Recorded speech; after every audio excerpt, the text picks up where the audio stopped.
नमस्कार दर्शक बंधु उत्कल 24 न्यूज को स्वागत करुछि मो संदीप्त महांती। शंखारी राधा गोपीनाथ इस्कन मंदिर रे राधाष्टमी पालित विशाल शोभा यात्रा रे भक्तों नगर परिक्रमा।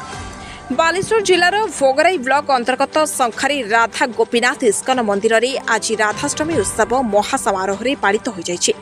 सकाळे मंगल आरती, दर्शन आरती, भागवत कथामृत, यज्ञ और प्रवचन परे भक्त मानकर एक विशाल नगर परिक्रमा अनुष्ठित होइतिला। परे मंदिर परिसर रे राधाष्टमी उत्सव पालित होइतिला। उक्त कार्यक्रम रे श्रीधाम मायापुरु आसिथिबा चारु भद्र महाराज, द्वारिका नाथ प्रभु, लावण्य प्रभु गौर दास, ब्रज सुंदर प्रभु गौर दास का पौरोहित्य रे हरिनाम प्रभु गौर दास, अमूल्य प्रभु नारायण प्रभु, गोपाल चंद्र साहू, अजित सास्मल प्रभु प्रमुख उपस्थित रहितले।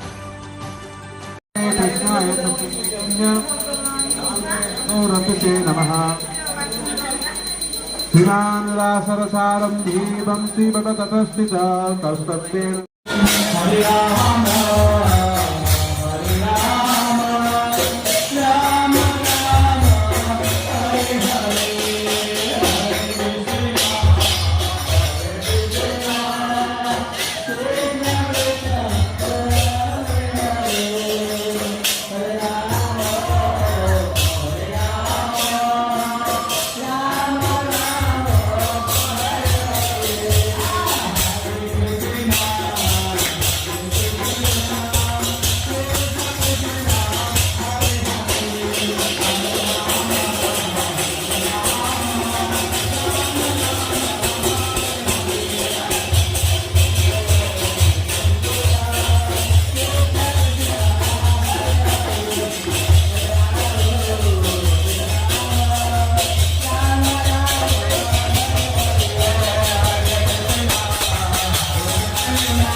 राधा गोपीनाथ सम्मुखें उपस्थित होइछन्ति।